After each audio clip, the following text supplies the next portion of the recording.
Hey guys, I just wanted to do a little story time.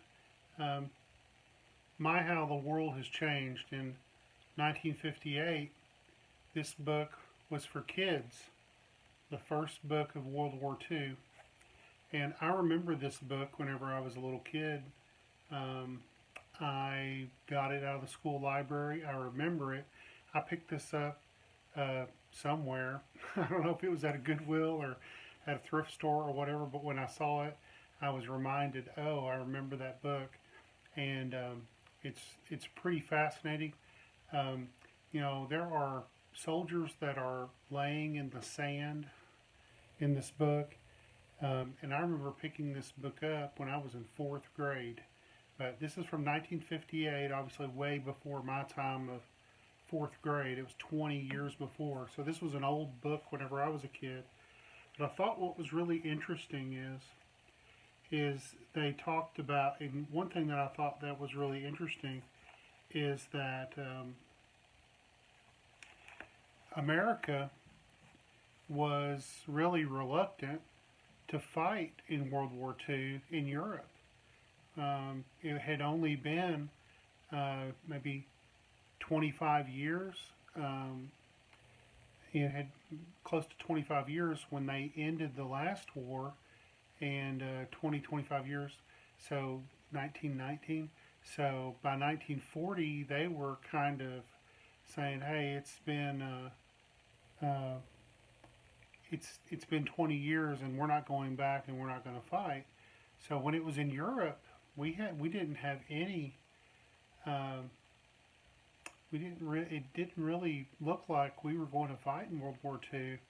We were going to just let the British and the French try to stop Hitler, and that's all that was really stopping Hitler, and it wasn't stopping him.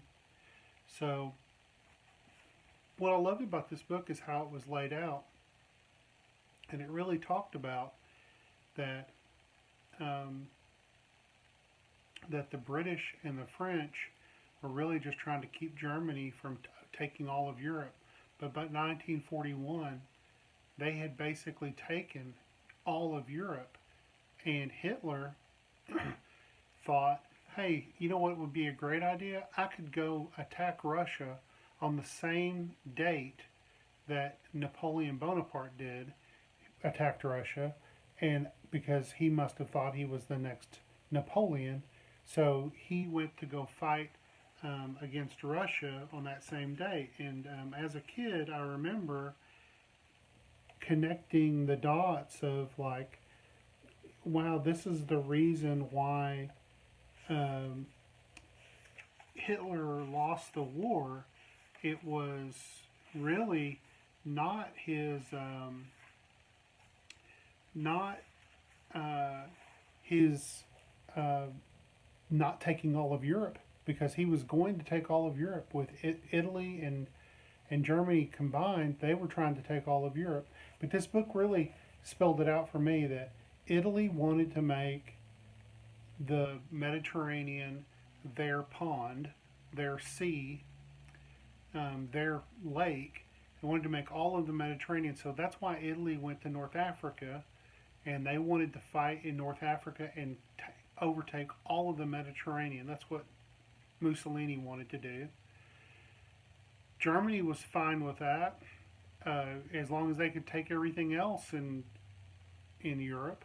And by 1941, there's a here it shows like the three dictators, Tojo, Mussolini, and also about this book, which really struck me whenever I was a kid.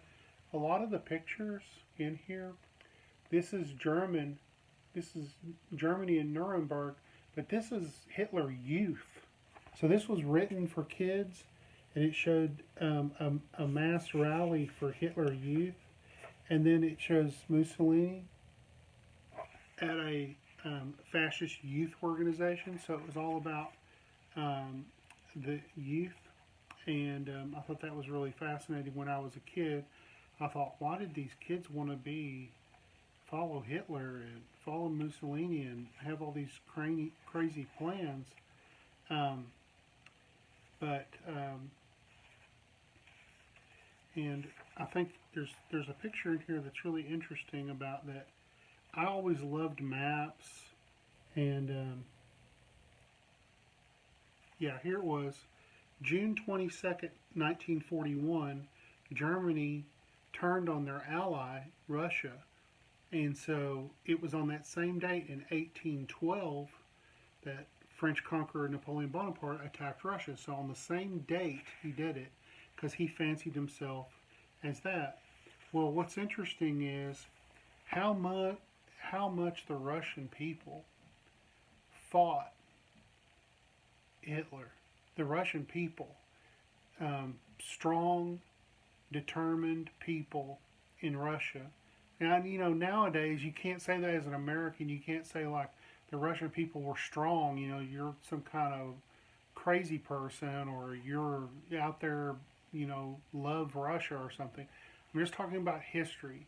The history is that the Russian people burned everything to the ground and kept on retreating. They burned their houses to the ground. They killed their livestock. They destroyed bridges. They destroyed dams. And they walked backward doing it. And they said, if you want it, you can have it, but it's going to be destroyed when you get here. And the Russian people relied on their ability to live through the winter. 1941, 1940 and 41 were two of the roughest, coldest winters on record in Europe. And that was when Hitler was trying to overtake everything. So in 1941, in June of 1941, he thought the thing would be over in 6 months. Well, he didn't. He realized by the winter of 41, by December of 41, that the Russian people were a lot more determined to keep it together than to acquiesce to Hitler. They were determined to fight, and I think that that's interesting that they did that. Here in this book for kids, it says the plains of Russia were filled with smashed and burned war machines, wrecked vehicles, and twisted figures of the dead. Stalingrad was a disaster for Nazi Germany. So, that it really told me that whenever I was a kid, fourth grade, reading this book, I realized like when I was reading this, it was 1978 or 79. And at the time, we were in a Cold War against Russia, and there was a lot of, Russia's the enemy kind of thing. And that still goes on today. Even though we go shot up into space and we can go be friends with cosmonauts, but we can't be friends on Earth. So I don't get that. Try to explain that to me. We had a space race, but now we're together, brothers in arms, but we can't live in harmony now. So I don't get all of this Russia talk. I can go off on a tangent on Russia, but Russia has such a small gross domestic product that I think it's less than a fourth of what California or Texas has. So economically, they are not even close to us. Anyway, that's my own tangent. But Russia saved Europe by walking backwards and destroying everything. Walking back, I say walking backwards, but you understand what I mean. Retreating to Stalingrad and Moscow, and retreating, but burning everything in its place, and letting the Nazi Germans try to go and defeat them in the snow. And when he tried to do that in 1941, he realized, I made a mistake. I should have turned around and tried to take Spain and Britain, and I would have broke their backs. But he didn't. His hubris was, I'm going to go fight Russia just like Napoleon. And he made a mistake. He made a tactical error doing that. He spread himself way too thin, and he did not account for the Russian people. And so this book is a fascinating book, If you ever see it in a thrift store or anything, it's called the First Book of World War II. It does. It tells the starkness of war in this book, and it's for like a fourth grader. You know, whenever I was a kid, it was for a fourth grader. I cannot imagine what they would say about World War II today in a textbook, because this was like used in a library. The pictures are fascinating, and one thing that I really um, one thing that is fascinating. Before we joined the war effort in Europe, we passed a law or whatever to be able to provide war materials, machines, vehicles, all of that to the Allies, to the British and the French. So we went in high production mode, which it's one thing that I thought was very interesting is that the French surrendered on June 21st, 1940, um, and it's the exact spot that where the Germans surrendered to the French, in the exact same spot. So, but the other thing that was interesting in here is that, um, see, here's Hitler's Europe 1941. Look at all that black, that was Hitler's. And he was starting to take it all over. You can see only Britain and Sweden and Spain were left. And he was pushing into Russia. And one thing that I thought was really interesting is in this book it talks about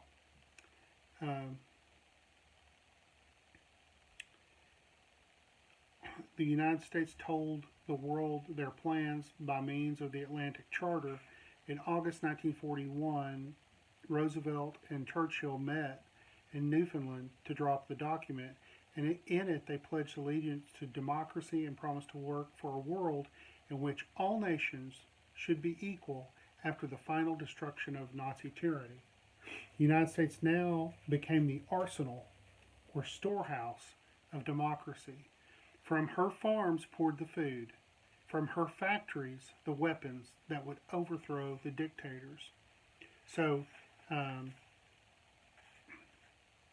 one thing that Hitler said about the Russian people, he said, "We made a mistake about one thing. We did not know how strong the Russians were." And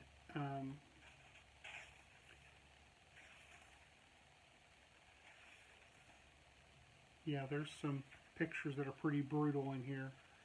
But on the home front, it talks about, this is a book for kids, so it says, boys and girls did their share too. They went on searching in attics, basements, yards, and vacant lots for scrap metal. They found old iron, tin, brass, copper, tinfoil, all kinds of metal that could be melted down and used again. They also sold war bonds to help raise money for war. Millions of boys and girls were heroes on the home front and helped win the biggest war in history. And all of that is true. The people that did rationing and did all of that, they were heroes also, because they did that. But I think that one of the things that's fascinating about this book is that it was pointed to kids, saying you can make a difference.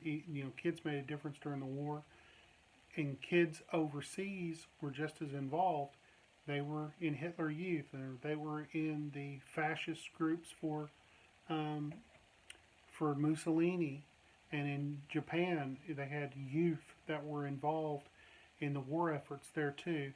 But with to the victor's right history, right? But we, as Americans, we should be proud that we were able to defeat socialism in our world, that we are not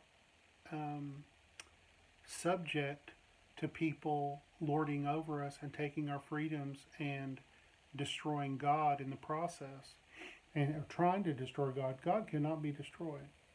But I remember this book whenever I was a kid. I loved this book whenever I was a kid. I remember getting it at the library, and I remember telling my grandfather about, hey, I got this little book at school, and I remember bringing it to his house to show him. He did not like looking at that book. He did not like seeing the dead bodies on the beach and all of that. He said that's too much. Um, and my grandfather, he got hurt. Um, he got a Purple Heart for sounding an alarm whenever they were being shelled or bombed or mortared. He said it was a buzz bomb. I don't know what that is exactly, but he said that there were bombs that were going off when he was in Belgium, and he was ringing an alarm. And while he was ringing the little ring, the little sound, the bomb hit, but it hit on the other side of a tree. So he got shrapnel in the back of his leg, you know, and he got shrapnel up one leg, but it did not kill him because the bomb, I guess, shrapneled on the other side of that tree, and he said he got splinters. He got shrapnel, which he got hurt, and he could no longer really walk that well, during the war. So they put him in a truck, and did that for the rest of the war. He drove a truck, and he was a cab driver at home, so driving a truck was probably natural for him. But he said, I sat on a pillow in the truck because I had that shrapnel in my leg all the way up to my upper thigh, and he said it hurt, but it was better than walking. So he told me some horrific stories, which my dad and my uncle did not know that he told me these stories about the war until years later. I told my uncle about it. He said, Dad never said anything about that, so to us.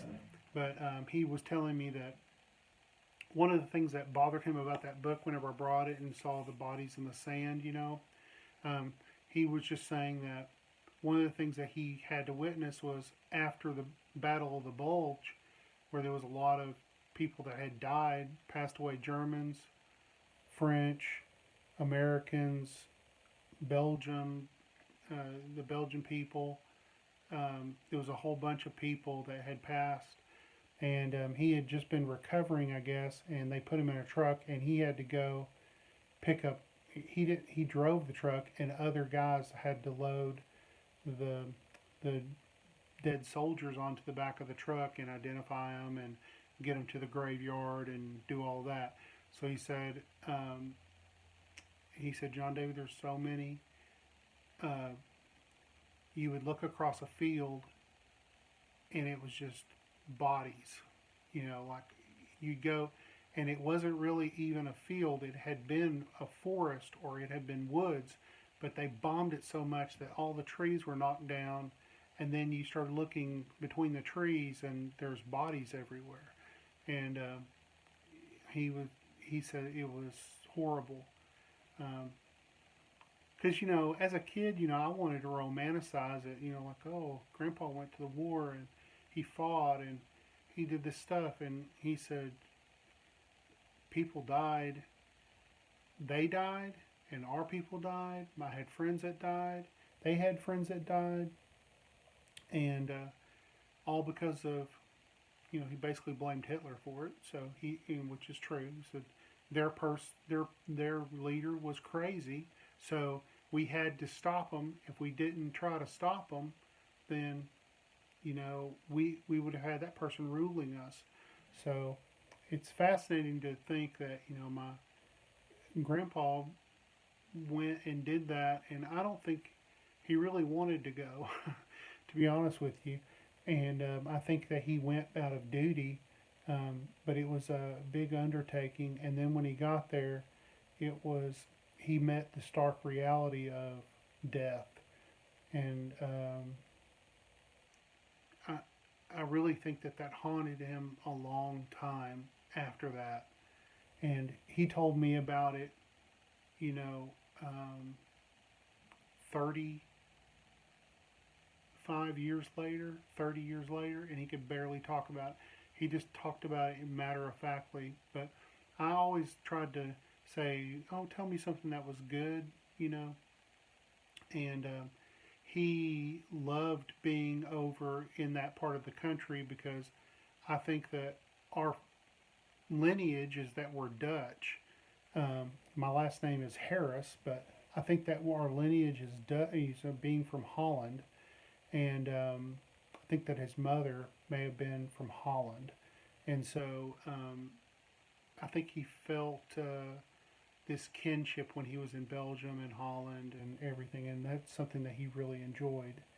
Um, but he was there through the Battle of the Bulge to the end of the war, driving a truck, you know, working on trucks, working on Jeeps. I think he just worked on the trucks, though. I don't think he worked on very many Jeeps. I asked him about that. Like, oh, was it cool working on the Jeeps? And I remember him saying, we didn't really work on them. We just got a new one.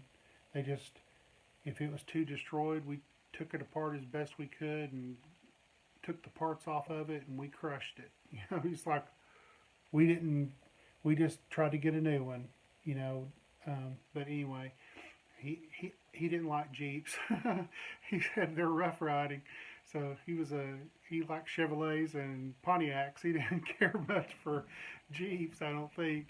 He said they're too rough riding. I don't think any of those military vehicles he liked very much. But anyway, I just wanted to say something about that book. I thought it was fascinating that I caught up with it, you know, this past year, and I started looking at it today. Just I had it on my bookshelf, and I started looking at it and thought, well, I'm never going to let this book. I'm not going to sell this book. I'm going to keep it. So, God bless you for listening to my story about the World War II book. I think it's kind of interesting. And God bless you, and we're praying for you here in Kentucky.